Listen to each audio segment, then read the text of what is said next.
పేటు బీటులను ఆశ్రయించు నా పావురమా, నీ స్వరము మధురము, నీ ముఖము మనోహరము. నీ ముఖము నాకు కనబడనిమ్ము, నీ స్వరము నాకు వినబడనిమ్ము. ఈ సమయంలో మనమందరము కూడా దేవుని సన్నిధిలో కూర్చొని ఉన్నాం. పరమగీతాల మీద మనం ధ్యానం చేస్తున్నాం. గత వారం ఏం మాట్లాడుకున్నామో చెప్తారా? పోయిన వారం కదా పాస్టర్ గారు. మమ్మల్ని ఏమనుకుంటున్నారు మీరు? మమ్మల్ని ఈ రీతిగా అనుకోవడం మీ తప్పు, మొదటి తప్పు అంటారా? ఆన్సర్ చెప్తారా? బుక్ చూసి ఎవరు చెప్పొద్దు అమ్మా, బైబిల్లోదే చెప్పారు సార్ అంటారా? మేము ఇంట్లో మాట్లాడుకుంటున్నప్పుడు అప్పుడప్పుడు నన్ను ఒక వాక్యం టెస్ట్ చేస్తుంటుంది. పలాని వాక్యం ఎక్కడుందో చెప్పుకోమంటుంది, బైబిల్లో ఉందని చెప్తాను. మీరు నన్ను కూడా అలాగే చేస్తారా? సరే, గత వారంలో మనం మాట్లాడుకున్న మాట ఏంటి అమ్మా? చెప్పండి. నేనేమో తల ఉంచితేమో మీరు గట్టిగా మాట్లాడుతున్నారు, తలపైకి ఎత్తే ఎవరినోరు కదరట్లా. కొంతమంది ఎందుకులే అని అర్థం కానట్టుగా ఫేస్ పెట్టేశారు అమ్మా. కాలాలు చూసాం అంతే కదా, కాలాలు, వర్షాకాలం, చలికాలము, ఇంకేం కాలం చూసామమ్మా? వసంతకాలం చూసామా? మనం తిడుతుంటాం కదా అప్పుడప్పుడు, ఆ కాలాన్ని ఏమన్నా మళ్ళీ ధ్యానం చేశామా? కాదు కదా. దేవుని కృపను బట్టి మరలా ఈ సమయంలో 2వ అధ్యాయము 14వ వచనాన్ని మనము ధ్యానం చేసుకుందాం. మిమ్మల్ని నేను రిపీటెడ్గా అడుగుతూనే ఉంటాను, మిమ్మల్ని రిపీట్ చేస్తూనే ఉంటాను. మీకు ఏ వారం విడిచిపెట్టను. ఎందుకనంటే ఇది ఒక సబ్జెక్ట్ కాబట్టి దీన్ని మనం ధ్యానం చేయాలి అని అంటే ముందు సబ్జెక్ట్ మనకు అర్థమైతే తర్వాతది మనకు అర్థమవుతుంది. ముందు పాఠము మనం అర్థం చేసుకుంటే తర్వాత పాఠం మనకు అర్థమవుతుంది. కాబట్టి ఈ సమయంలో ఆ ముందు పాఠాన్ని మనము ధ్యానం చేసుకొని తర్వాత పాఠంలోకి మనం రావాలి.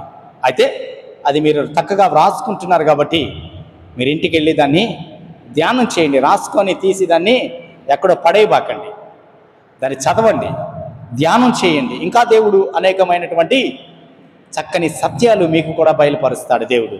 అయితే ఈ సమయంలో చదవబడిన లేఖన భాగములలో చాలా అంశాలు ఉన్నాయి. ఇందులో దాదాపుగా 6 అంశాలు కనబడుతున్నాయి మనకి. బండ సందులలో ఎగురు నా పావురమా, పేటు బీటలను ఆశ్రయించు నా పావురమా, నీ స్వరము మధురము, నీ ముఖము మనోహరము. నీ ముఖము నాకు కనబడనిమ్ము, నీ స్వరము నాకు వినబడనిమ్ము. ఈ సమయంలో ప్రియమైన వారలారా 6 అంశాలు ఇక్కడ మనము చూస్తున్నాం. మొదటి అంశం ఏంటంటే బండ సందులలో ఎగురు నా పావురము. 2వ అంశము పేటు బీటలను ఆశ్రయించు పావురము. 3వది నీ స్వరము మధురము. 4వది నీ ముఖము మనోహరము. 5వది నీ ముఖము కనబడనిమ్ము. 6వది నీ స్వరము వినబడనిమ్ము. అయితే ఈ సమయంలో మనము బండ సందులలో ఎగురు నా పావురమా అనేటువంటి ఈ మాటను మనము ధ్యానం చేసుకుందాం. ఈ మాట కూడా ప్రభు చిత్తమైతే ఇది పూర్తిగా ధ్యానం చేయడానికి నేను ఈ సమయంలో ప్రయత్నం చేస్తాను. కాకపోతే మరలా దాన్ని మనము కొనసాగించవలసిన వారమై ఉన్నాం. అయితే ఇందులో ముఖ్యమైన భాగాలు 3 ఉన్నాయి. అందులో మనము చదవబడిన లేఖన భాగంలో మొదటి వచనాన్ని మనం చూస్తే బండ సందులలో ఎగురు నా పావురమా. అయితే ఈ సమయంలో ప్రియమైన వాళ్ళరా, ఈ బండ సందులలో ఎగురు నా పావురం అంటే ఇందులో 3 విషయాలు ఉన్నాయి. ఆ 3 విషయాలు ఏంటంటే, 1 బండ, 2 సందులు, 3వది ఎగిరే పావురము. ఎగిరే పావురము కదా. మొదటిది బండ, 2వది సందులు, 3వది ఎగురు పావురము. అంటే ప్రియమైన వాళ్ళరా, మొదటిగా ఈ 3 విషయాలు మనము ధ్యానం చేద్దాం. బండ సందులలో ఎగురు నా పావురాన్ని మనం ఏం చేస్తున్నాం? తెగ్గొడుతున్నాం. 3 అంశాలుగా దాన్ని మనము డివైడ్ చేస్తున్నాం. బండ, సందులు, ఎగురు పావురము, ఎగిరే పావురము. ఈ 3 విషయాలు మనము ధ్యానం చేద్దాం. ప్రభు చిత్తమైతే ఈరోజు దాన్ని కంప్లీట్ చేయడానికి ప్రయత్నం చేస్తాను. లేకపోతే నేను మరలా వచ్చే వారము కూడా దీన్ని ఇలాగే కంటిన్యూ చేస్తాను నేను. కాబట్టి ఈ సమయంలో బండ అంటే మొదటి విషయాన్ని మనం జ్ఞాపకం చేసుకుందాం. బండ చూద్దాం. బండ, అందులో మొదటిది బండ. ఆ మొదటి బండను మనం చూసినట్లయితే 1 కొరింథీ పత్రిక 10వ అధ్యాయము 4వ వచనాన్ని మనం చూద్దాం. ఈ బండకి ఒక రుజువు ఉందండి. ఆ రుజువుని మనం చూడబోతున్నాం. అయితే ప్రియమైన వాళ్ళరా, ఈ సమయంలో చెప్పబడుతున్నటువంటి లేఖన భాగములలో 1 కొరింథీ పత్రిక 10వ అధ్యాయము అపోస్తలుడైనటువంటి పౌలు గారు కొరింథీలకు వ్రాసినటువంటి పత్రిక 10వ అధ్యాయము 4వ వచనాన్ని చదువుదాం. చదువమ్మా. అందరూ ఆత్మ సంబంధమైన ఒకే పానము చేసిరి, ఏలయనగా తన్ను వెంబడించిన ఆత్మ సంబంధమైన బండలోనిది త్రాగిరి. ఆ బండ క్రీస్తే. ఇప్పుడు బండ ఎవరండి? క్రీస్తు బండ. మనము ధ్యానం చేయబోతున్నాం. పరిశుద్ధ లేఖన భాగములలో ప్రతి వచనములో క్రీస్తు కనబడతాడు. ప్రతి అధ్యాయములో యేసు క్రీస్తు వారు కనబడతాడు. ప్రతి ప్రవక్త ప్రవచించిన ఆ ప్రవచనాల్లో యేసు క్రీస్తు వారు లేకుండా ఏ మాట బైబిల్లో ముద్రించబడలేదు. అది చాలా భావగర్భితంగా ముద్రించబడింది. కాబట్టి ఈ సమయంలో దాన్ని మనము వెలికి తీసి మాట్లాడుకోవలసినటువంటి అవసరత ఉంది. మొదటి బండ ఎవరు అనంటే యేసు క్రీస్తు ప్రభు వారే. ఈ బండ ఎలాంటిది అనంటే, ఎలాంటి బండ ఇది? స్థిరమైన బండట. అయితే ప్రియమైన వారలారా, జ్ఞాపకం చేస్తూ ఉన్నాను. ఈ సమయంలో 105వ కీర్తన 4వ వచనాన్ని మీలో ఎవరన్నా బిగ్గరగా చదవాల్సిందిగా తెలియపరుస్తున్నాను. 105వ కీర్తన 4వ వచనం, క్షమించండి 41వ వచనాన్ని చదువుదాం. బండను చీల్చగా నీళ్లు ఉబికి వచ్చెను, ఎడారిలో అవి ఏరులై పారెను. చాలమ్మా. ఈ సమయంలో ప్రియమైన వారలారా, జ్ఞాపకం చేస్తూ ఉన్నాను. ఇంకొక రెఫరెన్స్ ఇస్తాను మీకు. నిర్గమకాండము 17వ అధ్యాయము 6వ వచనములో కూడా ఒక మాట వ్రాయబడి ఉన్నది. నిర్గమకాండము 17వ అధ్యాయము 6వ వచనం చదువుదాం. ఇదిగో, అక్కడ హోరేబులోని బండ మీద నేను నీకు ఎదురుగా నిలిచేదను, నీవు ఆ బండను కొట్టగా ప్రజలు తాగుటకు దానిలో నుండి నీళ్లు బయలుదేరనని మోషేతో సెలవీయగా. మోషే, చదవమ్మా. ఇశ్రాయేలీల పెద్దల కన్నుల ఎదుట అట్లు చేసెను. అట్లంటే ఏంటి దోసులా? అట్లు చేసెను అట్లంటే ఏంటి? అట్లంటే ఏంటమ్మా? మోషే అట్లు చేసి వాళ్ళందరికీ పెట్టాడా? తర్వాత నీళ్ళు తాగుదురు అన్నాడా? అట్లు అంటే అలాగా యెహోవా చెప్పినట్లు చేసెను దాని అర్థము. దాని ముందు వచనంలో మనం చదివితే ఆన్సర్ వచ్చేస్తుంది మనకి. బైబిల్లో మనం చేసే పని ఏంటో తెలుసా? అరే అట్లున్నాయే, బోండాలు ఉన్నాయే, దోశలు ఉన్నాయే బైబిల్లో, అరే విచిత్రమైన పదాలు బైబిల్లో ఉన్నాయే అని అనుకుంటే దానికి చాలా అర్థాలు ఉంటాయి. నువ్వు తినే అట్లు కాదయ్యి, నువ్వు తినే బోండాలు కాదయ్యి. ఆ బోండాలు అట్లు తర్వాత పెడతాడు రేపు పొద్దున లాస్ట్లో. కాబట్టి ప్రియమైన వాళ్ళరా, జ్ఞాపకం చేస్తున్నాను. ఈ సమయంలో మోషే అట్లు చేశాడంట. అట్లు చేసి ఎట్లా? అట్లు అంటే ఆ అట్లు ఎలాంటివి? మోషే చేసిన అట్లు చూద్దాం. దాని ముందు వచ్చినండి మరలా చదువుదాం. ఇదిగో,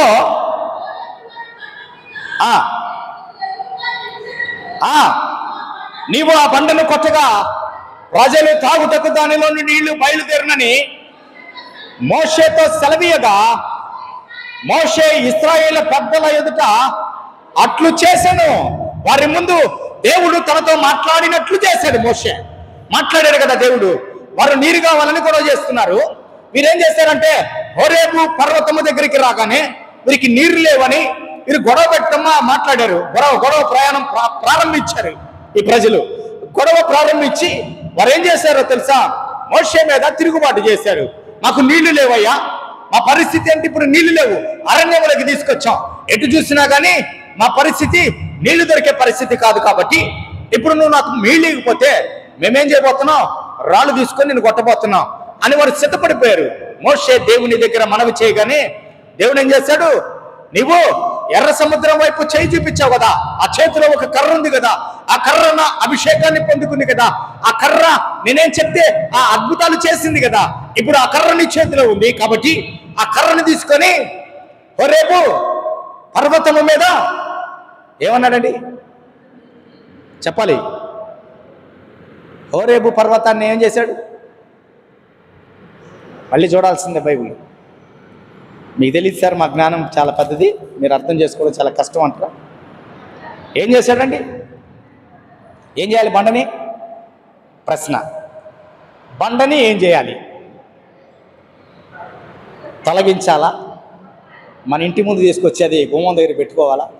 ఏమన్నాడు దేవుడు? కొట్టమన్నాడు బండని, అంతే. ఈ బండని కొట్టును, ముందు బండలో నుంచి నీళ్ళు వస్తాయి, కొట్టు అన్నాడు.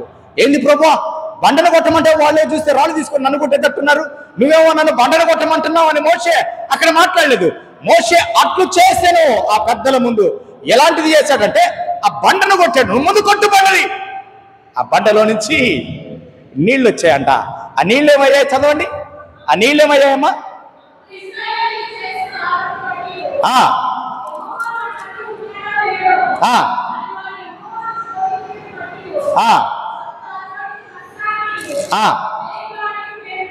చాలమ్మా, చాలు.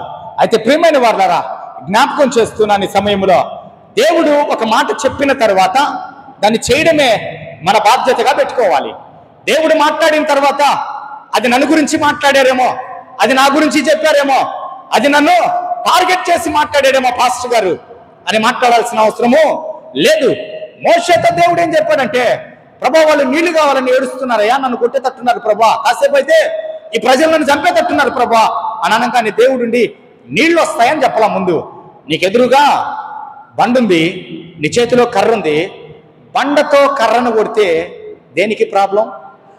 కర్రకేనా? నిజమా? నిజమేనా? నిజమేనా? ఎస్. బండ కర్ర చాలా డిఫరెంట్ అయినవి. ఎందుకనంటే బండ చాలా స్ట్రాంగ్గా ఉంటుంది. కర్ర ఎంత పెద్ద కర్ర అయినా కానీ, అది ఎంత బలమైన కర్ర తీసుకొచ్చి కొట్టినా కానీ బండకేం కాదు, కర్రకేమైంది? ఇరిగిపోద్ది. ఇక్కడ ఆశ్చర్యకరమైన విషయం ఏంటో తెలుసా? బండ పగిలింది. బండ పగలడంతోనే బండలో నుంచి నీరు బయలుదేరాయంట. ఆ నీరు ఎలాగైపోయాయంటే సముద్ర రాశిలాగా అయిపోయినాయి అంట. వారు ఆ నీటిని తాగారంట. వారు ఆ నీటి తాగి తృప్తి పొందారంట. ప్రియమైన వారులారా, జ్ఞాపకం చేస్తున్నాను ఈ సమయంలో. ఏంటి ఇది అనంటే, ఇశ్రాయేలీలు అరణ్యములో ప్రయాణించుచున్నప్పుడు వారందరూ దాహము కొన్నప్పుడు ఒక బండను కొట్టడంతో ఆ బండలోంచి నీరు ఊబికి బయటకు వచ్చిన తర్వాత ఆ నీటిని వారు తాగారంట. ఇక్కడ ఆయన ఏమని మాట్లాడతాడంటే, 1 కొరింథీ పత్రికల అపోస్తలుడైన పౌలు గారు మాట్లాడుతున్న మాట ఏమంటాడు? ఆ బండలోనిది మన పితరులు తాగారండి. జ్ఞాపకం చేస్తున్నాను ప్రియమైన వారా, ఈ సమయంలో నలుగగొట్టబడిన బండ అది. ఏంటి? ఆ బండ కొట్టబడింది కాబట్టి ఆ బండ ఎవరు? ఆ బండలో ఏమొచ్చాయి? జీవజలం వచ్చింది. ఆ బండ ఏంటి? క్రీస్తే. ఏంటి ప్రియమైన వారులారా, జ్ఞాపకం చేస్తున్నాను, యేసుక్రీస్తు వారు బైబిల్లో ప్రతి వచనములో మనకు కనబడతారు. మనము ధ్యానం చేస్తే కనబడతారు. మనకి ఎక్కడైతే యేసుక్రీస్తు అని రాయబడిందో దాన్నే యేసుక్రీస్తు అని మనం అనుకుంటాం. కానీ ఆత్మీయ మర్మాలు చాలా దాచి ఉంచబడతాయి. అయితే ఈ సమయంలో ఈ బండ కొట్టగా ఈ బండలో ఎలాంటిది వచ్చింది? నీరు వచ్చిందంట. నీరు వస్తే ఈ బండ ఎలాంటి నీటిని ఇచ్చిందంటే జీవజలపు నీటినిచ్చిందంట, మధురమైన నీటినిచ్చిందంట. అయితే ప్రియమైన వారులారా, ఇది ఒకసారి శుద్ధికరమైనటువంటి జలముగా మార్చబడిందంట. ఈ జలం ఎలాంటిది? శ్రేష్టమైన జలం అంట. ఈ దాహము తీర్చేటువంటి ఈ జలము ఎలా వచ్చింది అనంటే బండలో నుంచి వచ్చిందని లేఖన భాగం మనకి తెలియపరుస్తూ ఉంది. ఇప్పుడు మనము చూసినట్లయితే యేసుక్రీస్తు ప్రభు వారిని ఏమైపోయిందండి? కల్వరి శిలువలో చేల్చబడిన తర్వాత, కొట్టబడిన తర్వాత, ఈడ్వబడిన తర్వాత, ఆయన ప్రక్కలో పళ్ళెము పొడిచిన తర్వాత ఏమైంది? లాస్ట్కి చివరిగా ఆయన రక్తమంతా కూడా బయటికి దారలాగా వచ్చిందంట. జ్ఞాపకం చేస్తున్నాను. ఈ సమయంలో మీరు అర్థం చేసుకుంటే ప్రియమైన వాళ్ళరా, ఆ బండని కొట్టకపోతే ఇక్కడ మానవుడు చనిపోతాడు. ఆ బండలో నుంచి నీరు వచ్చి మనిషి త్రాగకపోతే ఈ మానవుడు అరణ్యములోనే రాలిపోతాడు. ఇప్పుడు యెహోవా చేతి కర్ర అయినటువంటి ఆ కర్ర ద్వారా ఈ బండను కొట్టడంతోనే, అనగా ఇప్పుడు పాపము చేసిన మనిషి ఇలాగే విడిచిపెట్టబడ్డాడు. పరిశుద్ధుడైన దేవుడు అలా ఉన్నాడు, ఇప్పుడు తండ్రి మధ్యలో ఉన్నాడు. ఇప్పుడు జరిగిన సంఘటన ఏంటంటే పాపము చేసిన వీడు మరణించడానికి సిద్ధంగా ఉన్నాడు. ఇప్పుడు పాపము చేసిన మానవుడు సిద్ధంగా మరణానికి చాలా దగ్గరగా ఉన్నప్పుడు తండ్రి కనికరం చూపించాడు. కనికరం చూపించి ఆ బండను కొట్టి బండలో నుంచి జీవజలాన్ని తీసుకొచ్చి మానవుడు జీవించడానికి అవకాశాన్ని ఇచ్చాడు ఆయన. మత్తయి సువార్తలో కూడా దేవుడు మాట్లాడతాడు కదా ఒక మాట. ఏమని మాట్లాడతాడు? ఆమె వచ్చి సమరయ స్త్రీ బావి దగ్గర కూర్చున్నప్పుడు యేసయ్య ఏమంటాడో తెలుసా? నేను ఇచ్చే జలమును తాగితే నీవు ఎప్పటికీ తప్పికొనవు. చూడండి ప్రియమైన వారలారా, ఇక్కడ జరిగినటువంటి ఒక అద్భుతాన్ని పౌలు ఎలా ఆ ప్రజలతో మాట్లాడుతున్నాడో తెలుసా? దాంట్లో ఇంత ఆత్మీయ అర్థం ఉందని మనము గ్రహించగలిగితే చాలా దేవుని యొక్క ఆశీర్వాదాలు పొందుకోవడానికి అవకాశం ఉంది. వారు దాహము కొని ఉన్నారు. మనిషి భోజనం లేకపోయినా చాలా కాలం, ఎంతో కాలం, 40 రోజులు ఏదో చెప్తారు, బ్రతుకుతాడంట. నీళ్లు లేకపోతే వెంటనే చనిపోతాడట. కాబట్టి ప్రియమైన వారలారా, ఇప్పుడు వారికి కావాల్సింది జీవజలము కావాలి. అరణ్యములో మొదటిగా ఆహారం కాదు వాళ్ళు అడిగింది, నీరు కావాలన్నారు, తాగడానికి నీళ్లు కావాలన్నారు. ఆ నీళ్లు మీరన్నటికీ దప్పికొనరు. కాబట్టి ఈ నలుగగొట్టబడినటువంటి బండ క్రీస్తే, క్రీస్తులో నుంచి ఉబికి వచ్చినటువంటి ఆ రక్తము నీరు పాపములో ఉన్నటువంటి మానవుని పవిత్రపరచడమే కాదు కానీ మానవుని అంతరంగంలో ఉన్నటువంటి సమస్తాన్ని శుద్ధి చేసింది. ఇప్పుడు ఈ మానవుడు బండ వైపు చూడడానికి బండలో ఉన్నటువంటి శ్రేష్టమైన జలమును తాగి విడిచిపెట్టేశాడు, కానీ ఆ బండలో ఇంకా ఏమి తాగి ఉందో చూడవలసినటువంటి అవసరత మానవునికి ఉంది. ఈ బండలో ఏముంటది? ఈ బండలో ఒక నీరేనా? కాదు. బండలో ఎన్నో అద్భుతాలు ఉన్నాయి. ఆ బండలో ఎన్నో ఆశ్చర్య కార్యాలు ఉన్నాయి. ఆ బండను నువ్వు ఆశ్రయించగలిగితే, ఆ బండలోని నీటిని నువ్వు నిజంగా తాగగలిగితే, భుజించగలిగితే, ఆ బండని నువ్వు స్వీకరించగలిగితే, ఆ బండ క్రీస్తే. క్రీస్తు నీ జీవితంలోకి వచ్చినప్పుడు ఇంకెన్నడూ నువ్వు దప్పికొనవు అని మాట్లాడతాడు ఆయన. ఎన్నడూ నీలో దప్పిక ఉండదు, ఎన్నడూ నువ్వు దప్పికొనవు. నేనిచ్చే నీళ్లు నీకెప్పుడూ దప్పిగా ఉండవు. కాబట్టి దయచేసి ఈ సమయంలో ప్రియమైన వారలారా జ్ఞాపకం చేస్తున్నాను, దేవుని సన్నిధిలో మనం ఉన్నాం, కానీ ఆ బండని మనము ఆశ్రయించలేకపోతున్నాం. ఒక సమస్య వస్తే, ఒక ఇబ్బంది వస్తే మనం ఏం చేస్తామండి? బండని విడిచిపెట్టేస్తాం. ఆ సమస్య కొరకు పరిగెత్తుతూ ఉంటాం.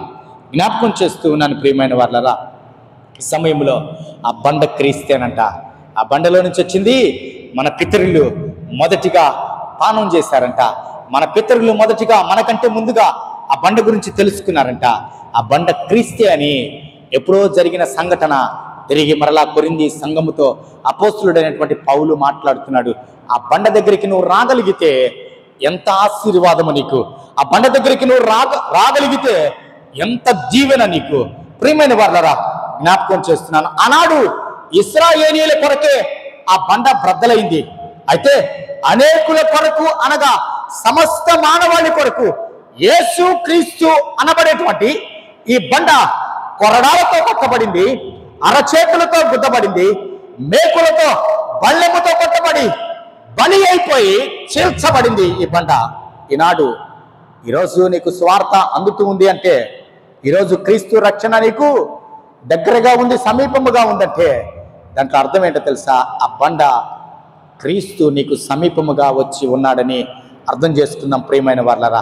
చీల్చబడినటువంటి ఈ సంఘము, చీల్చబడినటువంటి సంఘము కొరకు చీల్చబడినటువంటి ఈ బండ కార్చిన రక్తములో నీవు కడగబడ్డావా లేదా?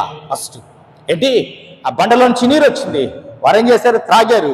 వీలైతే స్నానాలు చేశారు, వీలైతే వాటిని ద్వారా బట్టలు శుద్ధి చేసుకున్నారు, వాటి ద్వారా వారి అవసరతలు ఎన్నో తీర్చుకున్నారు వారు.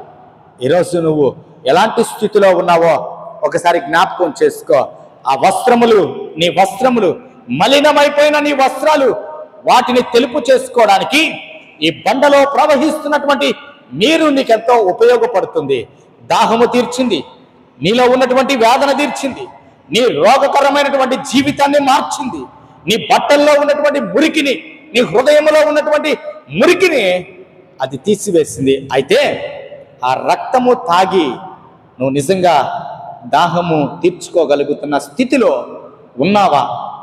ఈరోజు ఆ రక్తము దాహము తీర్చే స్థితిలో ఉంది, కానీ నువ్వు తీర్చుకోవడానికి సిద్ధంగా ఉన్నావా? ఈ సమయం మన పరిశుద్ధాత్మ దేవుడు మనతో మాట్లాడుతూ ఉన్నాడు. ఈ ప్రశ్న మనం వేసుకుందాం, ఈ ప్రశ్నను మనం వేసుకుందాం. నిజంగా ఆ నీటిలో ఏముందండి? ఆ నీటిలో ఏముంది?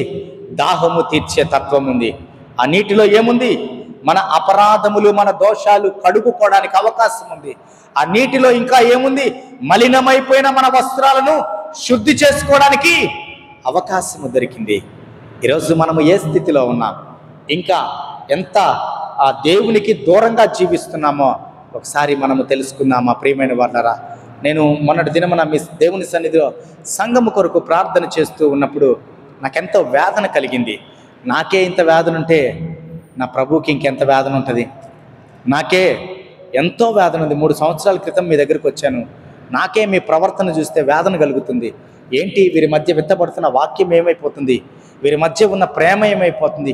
వీరి దగ్గర ఉన్నటువంటి దేవుని వాక్యం ఎలా వ్యర్థమైపోతుంది అని నేనే ఇంత వేదన పడుతుంటే, పరిశుద్ధాత్మ దేవుడు మీ ప్రవర్తనను బట్టి డైరెక్ట్గా మాట్లాడుతున్నాను నేను. పరిశుద్ధాత్మ దేవుడు మీ ప్రవర్తన బట్టి ఇంకెంత వేదన పడుతున్నాడు. ఆదివారం ఆరాధనకి రమ్మంటే రారు, చర్చిలో కూర్చోమంటే కూర్చోరు, సమయాన్ని పాటించరు. మీలో ఒక్క మంచి లక్షణము కూడా నాకు కనబడట్లా. కానీ ఇంకా ఇంటర్నల్గా ఉన్నటువంటి మీ హృదయాన్ని నేను చూడలేను కదా. కాబట్టి ఇంటర్నల్గా ఉన్నటువంటి మీ హృదయములో ఇంకా ఏవేవి చెత్త చెదారాలు పనికిరాని దరిద్రం ఉందో అది ఆయన చూస్తున్నాడు. జాగ్రత్త. నాకు భయపడద్దు, సంఘములో పెద్దలకు భయపడద్దు, సంఘముల విశ్వాసులకి మీరు భయపడద్దు. దేవుని మాటకు భయపడండి, దేవునికి లోబడండి, దేవుని మాటకు విధేయత చూపించండి. మాకు తెలుసులే పోవాయా, చాలా చూసాను ఇలాంటి. నిన్నటి దినమున ఒక ప్రేయర్ మీటింగ్లో మాట్లాడుతున్నాను నేను. వారందరూ 50 సంవత్సరాలు 60 సంవత్సరాలు వారి రక్షణ జీవితము కొనసాగిస్తున్నారు. వాళ్ళందరూ కూడా 60 సంవత్సరాలు పైబడ్డ వాళ్ళు చాలామంది కూర్చున్నారు ఆ మీటింగ్లో. నేను నిలబడి మాట్లాడుతున్నాను వారితోటి. మాట్లాడుతుంటే ఆ మీటింగ్లో ఒక చిన్న ప్రశ్న వేస్తాను, నన్ను తప్పుగా అర్థం చేసుకోకండి అని మాట్లాడి ఒక మాట అడిగాను వాళ్ళని. మీలో రక్షించబడి 10 సంవత్సరాలు దాటిన వాళ్ళు చెయ్యొద్దండి అన్నారు. ఎత్తారు. 20, 30, 40 అందరూ ఎత్తున్నారు. వాళ్ళే ఎత్తుతున్నారు అందరూ. ఎందుకంటే వాళ్ళంతా 60 సంవత్సరాల వాళ్ళు కదా, ఎప్పుడో రక్షణలోకి వచ్చేసారు వాళ్ళంతా. ఒక ప్రశ్న వేస్తాను, మీకు భయపడకుండా సమాధానం చెప్పండి దేవుని సన్నిధిలో అని అడిగాను. వెంటనే వాళ్ళు ఏమనుకున్నారంటే, మమ్మల్ని ప్రశ్నించేంత ఎదిగిపోయావా నువ్వు అన్నట్టు చూశారు. మమ్మల్ని ప్రశ్నించేంత జ్ఞానము నీకుందా అన్నట్లుగా చూసినట్టు నాకు అనిపించింది లేండి వాళ్ళ అనలా మాట. అయితే నేను వాళ్ళని చూసిన తర్వాత వాళ్ళ ముఖాల్లో అలా కనబడే, అడుగు, ఏం అడుక్కుంటావో అడుక్కో, మేము చెప్తాం అన్నట్లుగా చూశారు నన్ను. వెంటనే నేనేం చేశానో తెలుసా? మీలో ఈ రాత్రికి చచ్చిపోతే ఎంతమంది పరలోక రాజ్యానికి వెళ్తారు అన్న.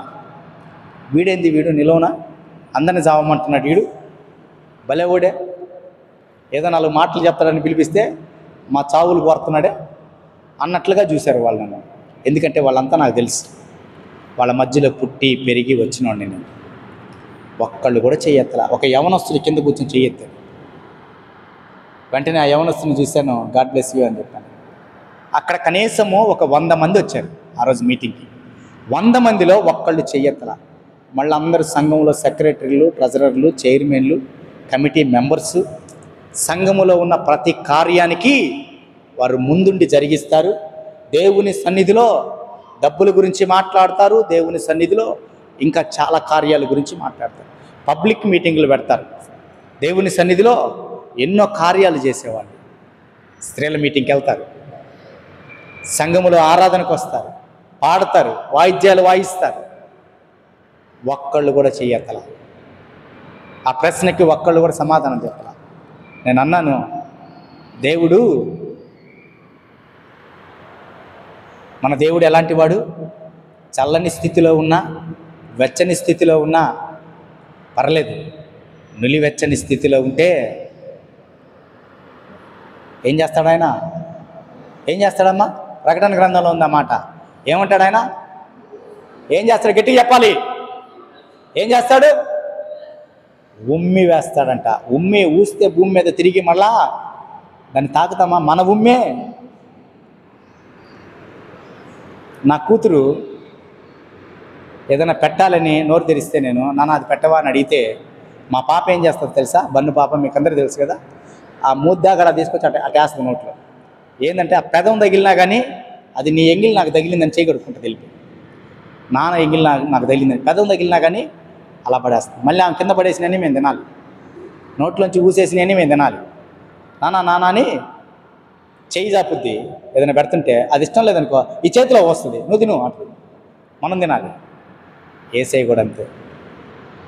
ఏంటి ఆ ఎంగిలిని కానీ ఊసాడనుకో, అదే మాట చెప్పాను నేను వారి మధ్యలో.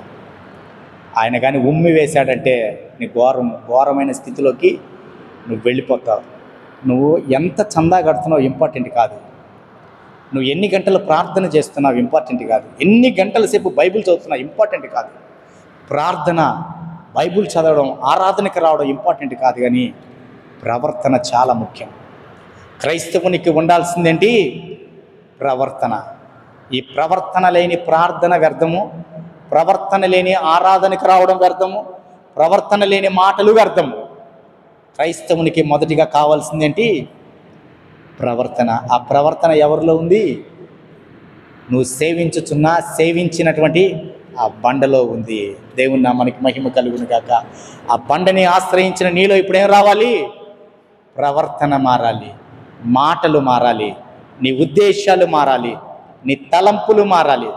గోడకు చెప్పినా ఒకటే, మీకు చెప్పినా ఒకటే అనిపిస్తుంది నాకు.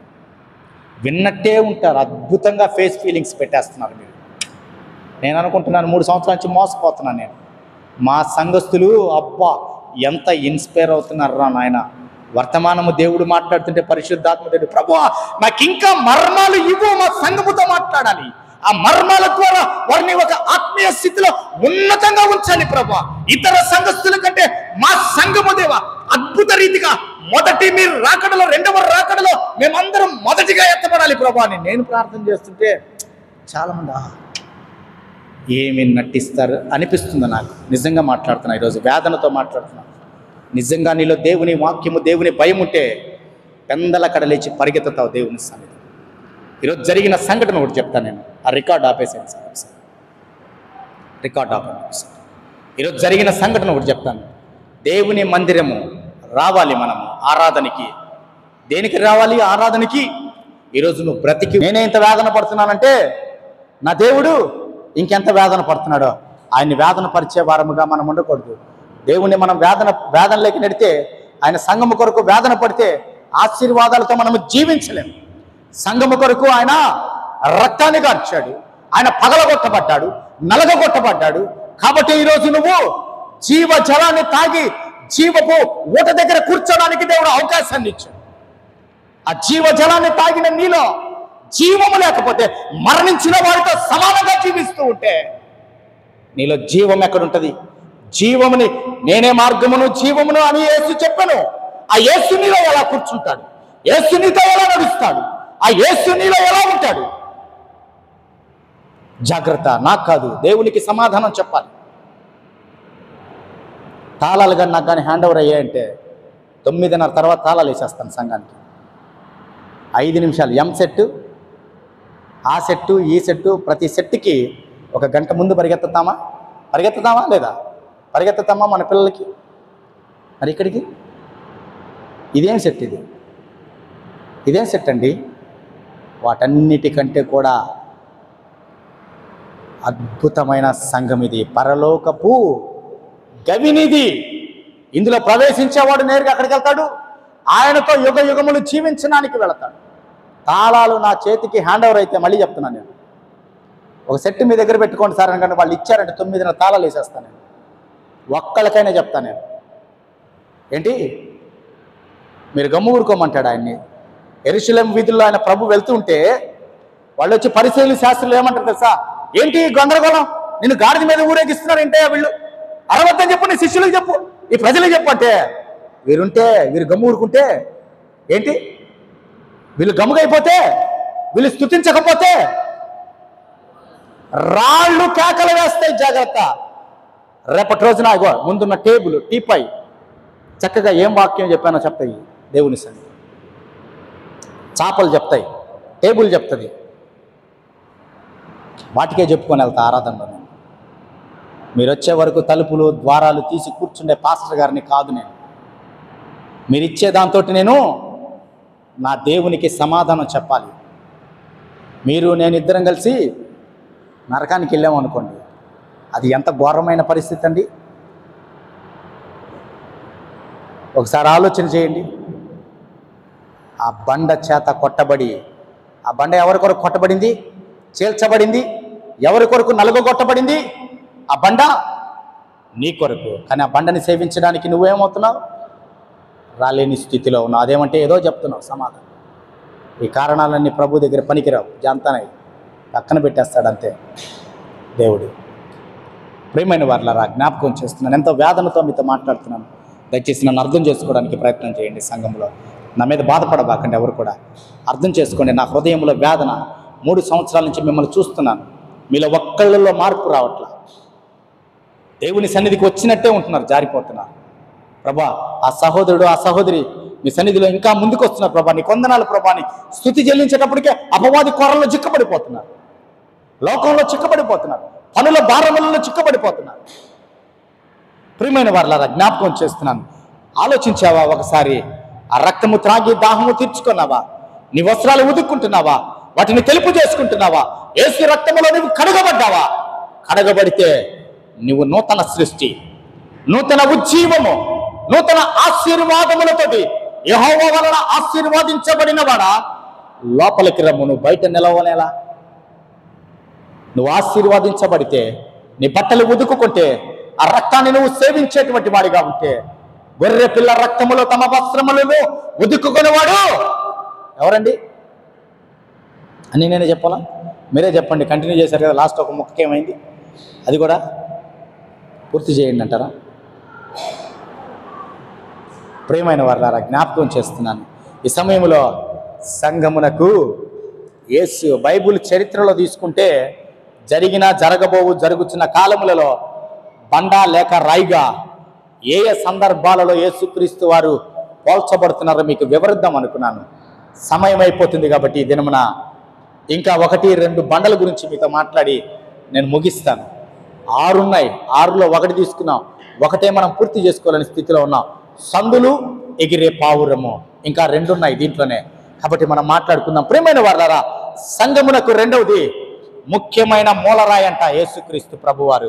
ఎఫెసీ పత్రిక 2:20 చూడండి అమ్మా. ఎఫెసీ పత్రిక 2వ అధ్యాయము 20. క్రీస్తు యేసే నిజమైన మూలరాయి అయి ఉండగా, ముఖ్యమైన మూలరాయి అయి ఉండగా,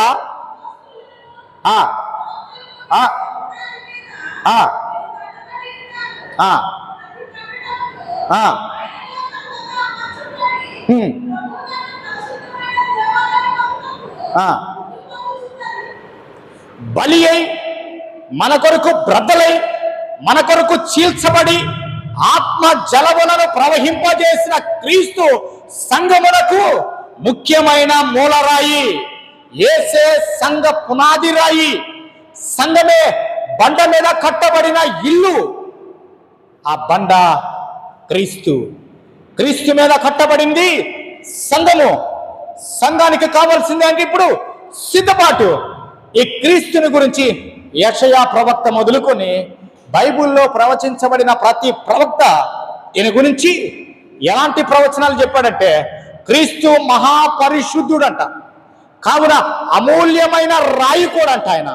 అయితే ప్రియమైన వారులారా, ఈ రాయి ఎలాంటిదంటే శోధించబడింది, పరిశోధించబడిందంట. ఈ రాయిలో ఏ దోషము లేదంట. ఈ రాయిలో ఏ పాపము లేదని రుజువు చేయబడిందంట. ఈ రాయి ఎలాంటిది? దోషము లేనిది. ఈ రాయి పాపము లేనిది. ఈ రాయి పరిశుద్ధమైన రాయి. ఈ రాయి అమూల్యమైన రాయి. ఈ రాయి ఎలాంటిది అనంటే ఇటువంటి క్వాలిటీస్ అన్ని కలిగిన రాయిగా ఇది రుజువు చేయబడిందట. మీరు ఇంటికి వెళ్ళి చదవండి. యోహాను సువార్త 18వ అధ్యాయం 38వ వచనము. యోహాను సువార్త 18:38, 19వ అధ్యాయము 3-4 వచనాలు మీరు ఇంటికి వెళ్ళి కూర్చొని చదవలసిందిగా తెలియపరుస్తున్నాను. ఇంకా నేను 4వ రాయిలోకి వెళ్ళబోతున్నాను, లేదా బండలోకి వెళ్ళబోతున్నాను. ఈ రాయి ఎలాంటిదంటే తృణీకరించబడిన రాయి అంట. ఏంటి రాయి? తృణీకరించబడిన రాయంట. మొదటి పేతురు 2వ అధ్యాయము 6వ వచనం నుంచి 8 వరకు ఇంటికి వెళ్ళి మీరు చదువుకోండి. ఎవరు అంటే తృణీకరించింది వీరి పేరేంటి? యూదులు. ఈ యూదులే యేసు క్రీస్తుని తృణీకరించారంట. ఆయన వీరికి అడ్డురాయి, అడ్డుబండగా ఉన్నాడట. ఈ తృణీకరించబడిన తర్వాత క్రీస్తుకి పూర్వము వీరు క్రీస్తు శకములోకి వచ్చిన తర్వాత క్రీస్తుని వీరు తృణీకరించారంట. క్రీస్తుకి అడ్డురాయిగా ఉన్నారంట. వీరు రక్షించబడినటువంటి వారికి లేదా రక్షణలోకి రావడానికి సిద్ధంగా ఉన్న వారికి ఈ రాయి అడ్డుగా యూదులు ఉన్నారంట. ప్రియమైన వారు జ్ఞాపకం చేస్తున్నాను. అందుకే వీరేం చేశారంటే 1900 సంవత్సరాలు వీరు తొట్టిల్లారంట. 1900 సంవత్సరాలు తొట్టిల్లారంట. ఇంకా అలాగే ఉన్నారంట. ఎందుకో తెలుసా? వీరు ఎందుకు తొట్టిల్లారు? 1900 సంవత్సరాలు తొట్టిల్లారంట. ఇంకా వారు ఆ స్థితిలోనే నేటికి తొట్టిల్లుచూనే ఉన్నారంట. ఎందుకో తెలుసా? వీరి మీదకి ఒక దోషం వచ్చింది. వీరి మీదకి వీరే శాపాన్ని కొని తెచ్చుకున్నారు. మత్తయి సువార్త చదవమ్మా. మత్తయి సువార్త 27వ అధ్యాయము. మత్తయి సువార్త 27వ అధ్యాయము చూడండి. 24వ వచనము 25వ వచనం చదవమ్మా.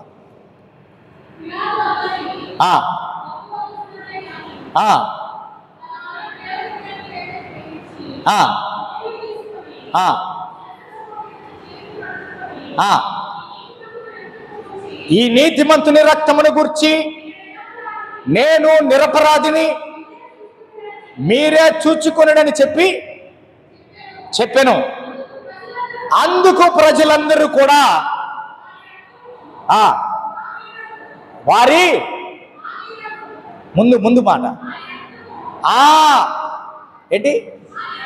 వాని రక్తము మా మీదను మా పిల్లల మీదను ఉండును గాక ఆమేన్ అని చెప్పి ఆ శాపాన్ని వారి మీదకి తెచ్చుకున్నారంట. ఆ శాపాన్ని వారి మీదకి తెచ్చుకున్న తర్వాత 1900 సంవత్సరాలు ఈ ప్రజలు ఏమైపోయారండి? బానిస బ్రతుకుల్లో బ్రతుకుతూ ఉన్నారు. ఎలాంటి బతుకున్నారు? బానిసలుగా దుర్భేద్యమైన దుర్భరమైనటువంటి బ్రతుకులు బ్రతుకుతూ ఉన్నారంట. దుర్భరమైన జీవితాన్ని బ్రతికారంట. ఇతర దేశాల్లోకి బానిసలుగా కొనిపోబడ్డారంట. కేవలము వీరి యొక్క ఉద్దేశం ఏంటి తెలుసా? ఆ రాయిని వీరు తృణీకరించారంట. తృణీకరించడమే కాదు కానీ ఆ రాయి ఇతరులకు ఆశీర్వాదకరంగా ఎక్కడ మార్చబడుతుందో అని ఆ రాయిని చితకగొట్టడానికి, ఆ రాయిని పాడు చేయడానికి మధ్యగా నిలబడ్డారంట. ఇప్పుడు ఈ బండలోని ఆ నీటిని కానీ ఈ బండలోనిది కానీ భుజించడానికి అడ్డుగా నిలబడిపోయారంట. ఎందుకు మీరు అడ్డుగా నిలబడుతున్నారు? ఈయనలో ఏ దోషము లేదని ఒక అన్యుడు స్టేట్మెంట్ ఇస్తూ ఉంటే ఆ రక్తము, ఈ నిరపరాధి రక్తము మా మీద మా బిడ్డల మీద ఉండునుగాక అని వారు ఆశీర్వాదము కోరుకున్నట్టుగా శాపాన్ని కోరుకున్నారంటే వారు. ఇశ్రాయేలు ప్రజలు ఎలా కోరుకున్నారు? ఆశీర్వాదానికి బదులు శాపాన్ని వారు కోరుకున్నారంట.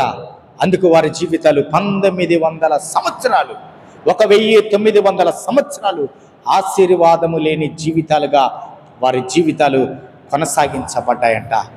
మూలకు తలరాయి 4వది ఏంటి? మూలకు తలరాయి అంట. 4వది ఏంటి? ఈ మూలకు తలరాయి ఎలాంటిది అనంటే యూదులు యేసుని మొదటి రాకడలో అడ్డురాయిగాను తృణీకరించిన రాయిగాను ఎంచారంట. ఏంటి? యూదులు మొదటి రాకడలో యేసుక్రీస్తుకి అడ్డుగా ఉన్నారు, ఆయన్ని తృణీకరించారంట. అయితే రెండవ రాకడ కాలములో యూదుల కండ్లు తెరవబడినందున వారు సిలువ వేయబడిన యేసే నిజమైన మెస్సియా అని గ్రహించి ప్రభు పేరట వచ్చువాడు స్తుతింపబడునుగాక అని కేకలు వేసి నమ్ముతారంట. కాబట్టి ఈ వచనము ఎలా నెరవేర్చబడుతుందంటే, కావున తృణీకరించిన వారికే, నిషేధించిన వారికే ఇప్పుడు ఎవరు మూలరాయి అయ్యాడు? యేసుక్రీస్తు. ప్రతి నామము, ప్రతి మోకాలు ఆయన నామమున వంగవలసినదే. ఈ లోకములో ఎంత గనుడైనా, నేను లోకం గురించి మాట్లాడుతున్నాను, ఈ దేశం గురించి మాట్లాడట్లేదు. లోకములో ఎటువంటి గనుడైనా ఎటువంటి గనుడైనా ఆయన నామమున మోకాళ్ళు వంగవలసినదే. డైవర్ట్ అవ్వకండి, మీ మైండ్లు డైవర్ట్ అయిపోతున్నాయి. డైవర్ట్ అవ్వద్దు. ఎక్కువ సమయం అయిందా? వాక్యాన్ని ముగించమంటారా? ముగించేస్తా. ఇంట్రెస్ట్ లేదా మీకు? ముగించేస్తా. తీసుకున్న వాటికి ఇంట్రెస్ట్ కట్టలేకపోతున్నాం సార్, ఇంకేంటి ఇంట్రెస్ట్ గురించి మాట్లాడతారంటారా? ముగించేస్తా వాక్యాన్ని. 5వది, చేతి సహాయము లేకుండా పడిన రాయి. ఏంటిది? చేతి సహాయము లేకుండా పడిన రాయి అంట. దీని గురించి వివరించి నేను క్లోజ్ చేయబోతున్నాను. ప్రియమైన వాళ్ళ, చేతి సహాయము లేకుండా పడిపోయిన రాయి అంట ఇది. చూద్దామా దానియేలు గ్రంథము 2వ అధ్యాయము. దానియేలు గ్రంథము 2వ అధ్యాయము 34, 35 వచనాలు. 34, 35 వచనాలు. మరియు చేతి సహాయము లేక తీయబడిన ఒక రాయి, ఇనుమును మట్టియు కలిసిన ఆ ప్రతిమ యొక్క పాదముల మీద పడి దాని పాదములను తుత్తునీలుగా విరగగొట్టినట్టు తమకు కనబడెను. అంతటా ఇనుమును మట్టియు ఇత్తడియు వెండియు బంగారమును ఏకముగా దంచబడి కళ్ళములోని చెత్తవలే కాగా వాటికి స్థలము ఎచ్చటను దొరకకుండా గాలి వాటిని కొట్టుకొని పోయెను. ప్రతిమను విరగగొట్టిన ఆ రాయి సర్వభూతలమంత మహాపర్వతమాయను. ప్రభు చిత్తమైతే సర్వభూతలమంత మహాపర్వతము గురించి వచ్చే వారం మనం మాట్లాడుకున్నాం. ఇప్పుడు చేతి సహాయము లేకుండా పడిన రాయి గురించి మాట్లాడబోతున్నాను. ప్రియమైన వాళ్ళ, ఇప్పటికి 2000 సంవత్సరాల క్రితము ఒక రాజు ఈ భూమిని పరిపాలించాడండి. 2000 సంవత్సరాల క్రితం ఒక రాజు ఈ భూమి మీద చక్రాధిపత్యాన్ని కొనసాగించాడు. అయితే ఆ రాజు పేరేంటి? బైబిల్ గ్రంథములో చరిత్రలో కూడా లిఖించబడింది. అది మన బైబిల్లో ఇంకా చాలా వివరణాత్మకంగా మీకు అందించబడింది. ఆ రాజు పేరేంటి? నెబుకద్నెజర్ అంట. ఈయనకు కళ వచ్చిందంట. ఆ కళలో ఈయన ఒక సంఘటన చూశాడంట. అయితే ప్రియమైన వాళ్ళరా, ఆయన కనబడిన కళలో ఏంటంటే నలగొట్టబడినటువంటి ఒక విగ్రహము కనబడిందంట. ఆ విగ్రహాన్ని ఒక చిన్న రాయి పగలగొట్టిందంట. అయితే ప్రియమైన వాళ్ళరా, ఈ రాజు కన్న కళ భావము గురించి తెలుసుకోవాలని అక్కడ దేశంలో ఉన్నటువంటి అనేక మందిని పిలిచాడట. అనేక మంది శకునగాండ్రిని, గరడ విద్య కలిగిన వారిని, జ్ఞానులను అందరిని పిలిస్తే వాళ్ళు వచ్చి కూర్చున్నారంట. రాజా, ఎప్పుడు చెప్పు, నీవేం కలగన్నావో చెప్పు, దాని భావము నేను చెప్తాను అన్నాడంట. వాళ్ళందరూ రాజా ఏమన్నాడంటే, కల కాదు, భావం కాదు, ఇప్పుడు రెండు మీరే చెప్పాలి. నేను కలగన్నాను మర్చిపోయాను, నేను కలగన్నాను మర్చిపోయాను. ఆ కళ చెప్తే మీకెంత జ్ఞానం ఉందో నేను అంచనా వేస్తా. ఏంటి ఆ కలగని చెప్తే ఆ కళ భావం కూడా నువ్వు చెప్పగలవని నేను అంచనా వేస్తా. ఇప్పుడు నేను చెప్పలేంది, నాకు గుర్తురాంది మీరు చెప్పాలి. ఇప్పుడు కానీ మీరు కానీ తప్పించుకున్నాడానికి ప్రయత్నం చేశారంటే ఈ కలభావము కళ రెండు చెప్పకుండా తప్పించుకుంటే అందరిని చంపేస్తా, దేశంలో ఎవరిని లేకుండా అన్నాడట. ఇప్పుడు జ్ఞానుల పరిస్థితి ఏమైంది? గారడీ విద్య కలిగిన వారి పరిస్థితి ఏమైంది? బొమ్మలాట్లాడే వాళ్ళ పరిస్థితి ఏమైంది? పస్తీ చెప్పే వాళ్ళ పరిస్థితి ఏమైంది? సోది చెప్పే వాళ్ళ పరిస్థితి ఏమైంది? కూర్చున్నారు అలాగే. ఉదయాన్నే రాజు పిలిచాడు కదా, రాజమందిరానికి బాగా రెడీ అయ్యి వచ్చి ఉంటారు. రాజు మనకి హారాలు ఇస్తాడు, అయ్యి ఇస్తాడు, ఈ ఇస్తాడని వచ్చి చక్కగా కూర్చున్నారు రాజు సమ్ముఖంలో. కూర్చొని రాజా ఇప్పుడు చెప్పు అని అన్నారు. ఒరే పిచ్చోడా, నేను మర్చిపోయాను ఆల్రెడీ, అది చెప్పండి. పై ప్రాణాలు పైనే పోయి ఉంటాయి వాళ్ళకి. అవునా ఏంటి? పై ప్రాణాలు పైనే పోయి ఉంటాయా నిజంగా? వెంటనే రాజు ఒక తాకీదు రాయించాడు, ఒక లెటర్ రాయించాడు, శాసనం రాయించి, దేశములో జ్ఞానులమని, దేశములో ప్రవచనాలు చెప్తామని, దేశములో అద్భుతాలు చేస్తామని, దేశములో గారడి విద్య చేసే వాళ్ళని, దేశములో ఇటువంటి చిల్లంగి పనులు చేసే వాళ్ళందరినీ కూడా లేకుండా చంపేసేయండి, ఒక్క జ్ఞాని కూడా మిగలకూడదు. ఈ రాజుకు కోపం వచ్చేసింది, రాసి పంపించేశాడు. పంపిగానే వెంటనే ఈ విషయం దానియేలుకి తెలిసింది, అంతఃపురంలో ఉన్న దానియేలుకి తెలిసింది. దానియేలు ఏం చెప్పాడో తెలుసా? సరే ఒకరోజు నన్ను రాజు దగ్గరికి తీసుకెళ్ళు, నేను రాజు దగ్గరికి వస్తాను అని చెప్పి, రాజా నువ్వు అట్లాంటి పని చేయబాకు, ఎవరిని చంపబాకు దేశంలో, నేను ఒక రోజు 2 రోజులు నాకు టైం, కొంత సమయాన్ని నాకు ఇస్తే నేను నీకు కళ చెప్తాను, కళ భావాన్ని చెప్తాను అని కూర్చొని ప్రార్థన చేశాడంట దేవుని దగ్గర. ప్రార్థన చేయగానే వెంటనే పరలోకములో నుంచి దేవుడు దర్శనము ద్వారా, కళ ద్వారా ఎవరితో మాట్లాడాడు? దానియేలుతో మాట్లాడాడు. వెళ్ళి దానియేలు చెప్పు అన్నాడు. ఆ రాజు దగ్గరికి వెళ్ళి కూర్చున్నాడు. రాజు సముఖమందు జ్ఞానులు మహా జ్ఞానులంతా కూర్చొని ఉన్నారు అక్కడ. వారి మధ్యలోకి షడ్రక్ మేషక్ అబేద్నెగోలు ముగ్గురిని ప్రార్థనలో ఉండండి మీరని చెప్పి దానియేలు వచ్చాడు, కూర్చున్నాడు. రాజా, నీకు కళ వచ్చింది నిజమే, ఆ కళ ఏంటో తెలుసా? ఇప్పుడు చెప్పాడు, చదవండి 34వ అధ్యాయము. రాజు కన్న కళ, రాజు కన్న కళ చూడండి. మరియు చేతి సహాయము లేకుండా తీయబడిన ఒక రాయి. చదువుదామమ్మా ఈ లేఖన భాగాన్ని, ఇంటికి వెళ్ళి చదవండి. 2వ అధ్యాయం మొత్తం చదవండి. నెబుకద్నెజర్ సమక్షంలో ఏం జరిగిందో ఆ 2వ అధ్యాయం మొత్తం ఇంటికి వెళ్ళి మీరు చదవండి. నేను చాలా క్లుప్తంగా ఈ మాటలు వివరిస్తాను మీకు నేను. అయితే ప్రియమైన వాళ్ళరా, జ్ఞాపకం చేస్తున్నాం, చేతి సహాయము లేకుండా పడిన రాయి వచ్చి ఆ ప్రతిమ చాలా పెద్దదంట. ఒక రాయి వచ్చి ఆ కాళ్ళు చేతులు చివరికి మొత్తము ప్రతిమనే తుత్తునీయులుగా చేసిందంట. తుత్తునీయులంటే బూడిదలాగా చేస్తే దుమ్ములాగా అయిపోయిందంట ప్రతిమ. ఇప్పుడు రాజుకు వచ్చిన కళ ఇదే.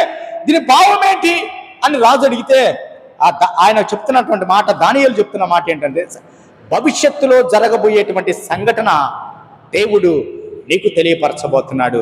ఏంటి ఆ సంఘటన భవిష్యత్తులో తెలియపరిచాడు అనంటే, ఎలాంటి హెచ్చరిక దేవుడు నెబుకద్నెజర్ రాజుకి ఇచ్చాడంటే, ఆయన 2వ రాకడకు సంబంధించినటువంటి ఒక సూచన దేవుడు నెబుకద్నెజర్ రాజుకు అందించినట్లుగా లేఖన భాగం మనకి తెలియపరుస్తుంది. ప్రియమైన వాళ్ళరా, దీనికి ఒక అర్థాన్ని దానియేలు తెలియపరుస్తున్నాడు. ఏంటంటే, ప్రతిమను విరగగొట్టిన రాయి సర్వభూతలమంతా మహాపర్వతమైంది కదా. అయితే ఇప్పుడు ఈ సర్వభూతలమంతా అయినటువంటి మహాపర్వతము ఏంటి అంటే, ప్రపంచ అన్యరాజ్యములని ఈ విగ్రహమును సూచిస్తున్నాయంట. ఏంటి? ప్రపంచములో ఉన్నటువంటి దేవుణ్ణి ఎరగనటువంటి అన్య రాజ్యములన్నీ కూడా ఈ విగ్రహాన్ని సూచిస్తున్నాయంట. చాలా పెద్దదంట. ఆ రాజ్యములన్నిటిని కూడా తుత్తునీయులుగా చేయుటకు ఎవరు రాబోతున్నారండి? ఎవరు రాబోతున్నారు? నమ్ముతున్నారా? నమ్మితే హల్లెలూయా చెప్తారా? మరలా చెప్తారా? మరలా చెప్తారా? ఇప్పుడు చెప్పండి, మనం పెంతుకొస్తాలమా? చెప్పండి, మనం పెంతుకొస్తా హల్లెలూయా చెప్పాం కదా. పెంతుకొస్తాలమా? బ్యాప్టిస్ట్ వాళ్ళమా? భక్త సింగ్ వాళ్ళమా? బ్రదర్ అన్న మంది? ఆర్సీఎమ్మా? చెప్పండి, నవ్వుతారేంటి? ఏ డినామినేషన్ అర్థం కావట్లా. ఏంటి మన డినామినేషను? ఏ వర్షన్లో మనం ఆరాధన చేస్తున్నామో అర్థం కావట్లా. మనం చేసే ఆరాధన ఏంటి? బ్యాప్టిస్ట్ ఆరాధన, భక్త సింగ్ ఆరాధన ఏంటి? ఏం ఆరాధన చేస్తున్నాం? ఏం జరుగుతుంది సంఘములో? ఏం చేస్తున్నాం మనము? తెలుస్తుందా మీకు? ముందు రండి, తెలుసుకుంది. 9:30కి రండి, తెలుసుకుంది. 9 గంటలకు రండి, తెలుసుకుంది. ఏం ఆరాధన జరుగుతుంది? ఏం ఆరాధన జరుగుతుంది మన సంఘములో? ఎవరిని ఆరాధిస్తున్నాం? ఈ సార్వత్రిక సంఘాన్ని ఒక చోట చేరి ఆ దినమున స్తుతి గాన ప్రతిగానములు ప్రజ్వలింపజేసేదానికి సిద్ధపడుతున్నాం మనం ఇక్కడ. అందుకే యునైటెడ్ క్రిస్టియన్ ఫెలోషిప్ అని పెట్టాం. దాని అర్థం ఏంటి? మనము ఏ డినామినేషన్లో ఉన్నా, ఏ మిషన్లో ఉన్నా, మనము కానీ సార్వత్రిక సంఘములో మధ్యాకాశములోకి మనము చేర్చబడకపోతే నీ ఆరాధన నీ డినామినేషన్కి అర్థము. అదే మనం చేస్తున్న ఆరాధన ఇక్కడ. ఒకప్పుడు ఇట్లాంటి ఆరాధన నాకు తెలియదు. ఒకప్పుడు ఇలా ప్రవచనాలు నాకు తెలియదు. ఒకప్పుడు భాషల వరం గురించి నాకు తెలియదు. నేను నడుము దగ్గరే కూర్చొని ఉన్నాను. ఎక్కడా? దరి దగ్గరే నిలబడ్డాను. దరి పట్టుకొని ఈత కొడుతున్నాను. దరి పట్టుకొని ఈత కొట్టేవాడికి ఈత వస్తుందా? చెప్పండి నాకు. దరి పట్టుకొని కొట్టేవాడికి ఈత వస్తుందా? లోతులోకి వెళ్తే వస్తా ఈత. నేను దరి పట్టుకొనే కొడతా ఉన్నాను. నా ప్రభువు నన్ను జుట్టు పట్టుకొని తీసుకొచ్చి లోతులోకి ఇసిరేశాడు. ఇసిరేస్తే లోతులోకి దించాడు. ఇప్పుడు నేను ఈత నేర్చుకున్నాను. ఎలాంటి ఈత నేర్చుకున్నానో తెలుసా? ఇక్కడ మునిగానంటే ఏంది? ఇక్కడ మునిగానంటే నీళ్ళల్లో ఇంకెప్పటికి రానా? ఎక్కడికి వెళ్తాను నేను? ఒకడు అన్నాడంట స్కూల్లో, పిల్లలిద్దరు మాట్లాడుకుంటా, మా నాన్న గజ ఈతగాడు అన్నాడంట. మా నాన్న మీ నాన్న కంటే కూడా చాలా గజ ఈతగాడు అన్నాడంట. రే రారా నిరూపిద్దు రారా అన్నాడంట. అంటే వెంటనే వాడు ఫస్ట్ వాడు చెప్పాడంట, మా నాన్న సముద్రంలో మునిగి 2-3 గంటలు బయటికి రాలేదు మా నాన్న, నేను చూస్తాను అన్నాడంట. ఒరే పిచ్చోడా, మా నాన్న గ్రేట్ రా. ఇంకా మీ నాన్న 2-3 గంటలే మునిగాడు. మా నాన్న సముద్రంలో మునిగి నా చిన్నప్పుడు మునిగాడంట, ఇప్పటికి రాలా మా నాన్న బయటికి. మీ నాన్న గ్రేటా, మా నాన్న గ్రేటా? ప్రియమైన వాళ్ళ జ్ఞాపకం చేస్తున్నాను, మనం ఇక్కడ మునిగితే, ఈ ఆరాధనలో మనము మునిగి తేలితే ఎక్కడ వెళ్తామండి మనము? పరలోక రాజ్య స్తుతి, ఆ మధ్యలో మనము ప్రత్యక్షం అవ్వాలి. అందుకే యునైటెడ్ క్రిస్టియన్ ఫెలోషిప్, ఆ బండ మీద కట్టబడినటువంటి సంఘముగా మనము తీర్చబడుతున్నామంటే దాని ఉద్దేశం అదే, కానీ సంఘాన్ని చెడగొట్టడానికి కాదు. సంఘములో ఏవేవో మనము డాన్సులు వేయించట్లా మనం ఇక్కడ తీసుకొచ్చేసి విపరీతమైన డాన్సులు వేయించట్లా మనం క్రిస్మస్కి. ఇక్కడ తీసుకొచ్చి పొలిటీషియన్స్ని ఎవరిని మనము సన్మానము చేయట్లేదు. ఇక్కడ తీసుకొచ్చి మనము ఎవరిని, లోకములో ఉన్నటువంటి వారందరినీ కూడా తీసుకొచ్చి ఇక్కడ గనులుగా మనము చేయట్లేదు. ఘనమైన నా యేసయ్యని మనం ఆరాధిస్తున్నాం. ఇదే వర్షిప్. సర్వభూతలమంతా ఏమైనది, ఎలాగైపోయినది? సర్వభూతలమంతా మహారాయి అయిపోయిందంటది. సర్వవ్యాప్తి ఆయన, ఎవరైనా సర్వవ్యాప్తి అంట, సర్వాంతర్యామి అంట, సర్వము ఎరిగిన వాడంట, సర్వజ్ఞాని అంట. ప్రతి మోకాలు ఆయన నామమున వంగవలసినదే. ఇప్పుడు అన్య దేశములు, అన్య రాజ్యములు కూడా రేపటి రోజున ఆయన 2వ రాకడలో ఈ భూమి మీదకి రాబోతున్నప్పుడు, ఆయన మధ్యాకాశములో ఉన్నప్పుడు సకల జనులు ఆయన్ని విసర్జించిన వారు, ఆయన్ని తృణీకరించిన వారు, హేళనగా మాట్లాడిన వారు, ఈ రీతిగా వాడు సంఘములో ఉన్న సహే, వాడు ఎక్కడ ఉన్నా సహా రమ్ము కొట్టుకొనుచు ఏడుస్తాడంట. అయ్యో, ఈ దేవుని నేను ఆరాధించలేకపోయానే, ఈ దేవుని నేను పూజించలేకపోయానే, అయ్యో అయ్యో అయ్యో అని రొమ్ము కొట్టుకొని ఏడుస్తూ ఉండేటువంటి ఒక దినము రాబోతుంది. ప్రియమైన వాళ్ళరా, జాగ్రత్త కలిగి మనము జీవించాలి. కాలములు వాటి ప్రకారంగా జరిగిపోతూ ఉన్నాయి, సమయాలు జరిగిపోతున్నాయి. నిన్న క్రిస్మస్ చేసుకున్నట్టున్నాం, మార్చి మాసంలోకి వచ్చేసాం. మరలా మనం గుడ్ ఫ్రైడే చేసుకోబోతున్నాం. మొన్న క్రిస్మస్, ఇంకా అప్పు కూడా తీరలా, ఇప్పుడు మళ్ళీ గుడ్ ఫ్రైడేలోకి వచ్చాం. ఈ అప్పు చేసేలేకే, ఈ అప్పు తీరేలేకే మళ్ళీ క్రిస్మస్ వచ్చేస్తుంది, ప్రీ క్రిస్మస్ వచ్చేస్తుంది. ఏంటిది? కాలాలు త్వరగా గతించిపోతున్నాయి, రోజులు తిరిగిపోతున్నాయి, పరిస్థితులన్నీ మారిపోతున్నాయి, అనేకుల మధ్య ప్రేమ చల్లారిపోతుంది, అనేకులతోటి మన సంబంధాలు తెగిపోతున్నాయి. నేటి దినాల్లో జాగ్రత్తగా మనము జీవించాలి. జాగ్రత్త ప్రియమైన వాళ్ళరా. అయితే ఈ సమయంలో ఒక చిన్న మాట నేను మీకు తెలియపరిచి వాక్యాన్ని ముగించబోతున్నాను. బలమైన రాజ్యాలు బలహీన రాజ్యాలుగా మార్చబడబోతున్నాయి. విలువ గల రాజ్యాలు విలువ లేని రాజ్యాలుగా మార్చబడబోతున్నాయి. అన్నీ ఏకముగా దంచబడి కళ్ళెములోని పొట్టువలే కాబోవు దినములు రాబోతున్నవి. దేవుని వాక్యము సెలవిస్తున్నమాట. ఇది దేవుని వాక్యము సెలవిస్తున్నమాట. ఆ లాగు చేయు చిన్నరాయి ఏంటి? యేసే. ఆ చిన్నరాయి ఎవరు? యేసే. మీకు ఒక చిన్న విషయాన్ని మీకు తెలియపరిచి నేను ముగించబోతున్నాను. 7 ఏళ్ళు శ్రమల వల్ల ఈ లోకమంతా కూడా దేవుడు తుత్తునీయులుగా చేయబోతున్నాడని లేఖన భాగం తెలియపరుస్తుంది. 7 ఏళ్ళు శ్రమలంట, దంచి పడేస్తాడంట దేవుడు. ఆ దంచిన తర్వాత ఏమవుతుంది? యేసే తిరిగి మరలా ఈ భూమి మీద 1000 సంవత్సరాలు పరిపాలించబోతున్నాడంట. ఆయన్ని నమ్మని వారిని అలాగే ఉంచి దంచి ఆయన రాజ్యాన్ని ఈ భూమి మీద 1000 సంవత్సరాలు పరిపాలించబోతున్నాడంట ఆయన 2వ రాకడలో. అయితే ఆ రాకడలో ఇప్పుడు మనము కోర్టులకు వెళ్ళినా, పోలీస్ స్టేషన్లకు వెళ్ళినా, లేదా ఎవరన్నా గొప్పవారి దగ్గరికి నాకు న్యాయం చేయండి అన్నా, ఈ మధ్య చాలా మంది స్టేట్మెంట్ ఇస్తున్నారు, నాకు అక్కడ న్యాయం జరగలేదు, ఇక్కడ న్యాయం జరగలేదు, ఆ కోర్టులో జరగలేదు, ఈ పోలీస్ స్టేషన్లో జరగలేదు అని చెప్తున్నారు కదా. ఆయన రాజ్యము 1000 ఏళ్ల రాజ్యములో నువ్వు ఉంటే ఎలాంటి స్థితిలో ఉంటావంటే యెషయా గ్రంథం తీయండి ఒకసారి. యెషయా గ్రంథము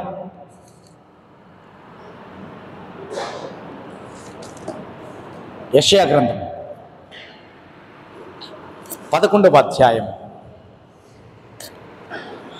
6వ వచనం నుంచి 10వ వచనం వరకు చదవండి. యెషయా గ్రంథము దానికి ముందు వచనం నుంచి కూడా చదవదమ్మా. యెషయా గ్రంథము 11వ అధ్యాయం అందరు తీయండి అమ్మా. చివరిగా ముగించబోతున్నాను. 11వ అధ్యాయం అందరు తీయండి. నేను ఒక పేరు చెప్తాను, వాళ్ళు చదవండి. లేకపోతే నేను ఒక పేరు చెప్తాను, వాళ్ళు చదువుతారా? భలేవాళ్ళు సార్ మీరు అంటారా? ఇదేం సార్ ఈ పని? 11వ అధ్యాయము 6వ వచనం చదవమ్మా. తోడేలు గొర్రె పిల్ల యొక్క వాసము చేయును. 1000 ఏళ్ల పరిపాలన జరగబోయే సంఘటన ఇది. చిరుతపులి మేక పిల్ల యొక్క పండుకొనును. దూడయు పదమ సింహమును పెంచబడిన కోడయు కూడుకొనగా బాలుడు వాటిని తోలును. ఆవులు ఎలుగులు కూడి మేయును. వాటి పిల్లలు ఒక చోటనే పండుకొనును. ఎగ్గు మేయినట్లు సింహము గడ్డి మేయును. పాలు కుడుచు పిల్ల నాగుపాము పుట్ట యొద్ద ఆట్లాడును. మిడినాగు పుట్ట మీద పాలు విడిచిన పిల్ల తన చెయ్యి చాచును. ప్రేమైన వారారా, ఈ సమయంలో జ్ఞాపకం చేస్తూ ఉన్నాను, ఈ లోక రాజ్యాలన్నీ తుత్తునీయలు అయిపోయిన తర్వాత 7 ఏండ్ల శ్రమ కాలము, ఈ శ్రమ కాలము తర్వాత ఆయన 1000 ఏళ్ల పరిపాలన కాలము. క్రీస్తు పరిపాలిస్తే ఆ పరిపాలన ఎట్లుంటుందండి? ఎలా ఉంటుంది? యెషయా గ్రంథం 65, అది కూడా చూద్దాం. 65వ అధ్యాయం, యెషయా గ్రంథం 65వ అధ్యాయం. మిగతా వచనాలు చూద్దాం మనం ఇక్కడ. 65, 19 నుంచి 25.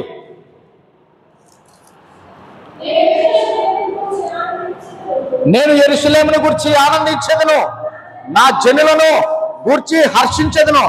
రోదనధ్వనియు విలాపధ్వనియు దానిలో ఇక వినబడవు.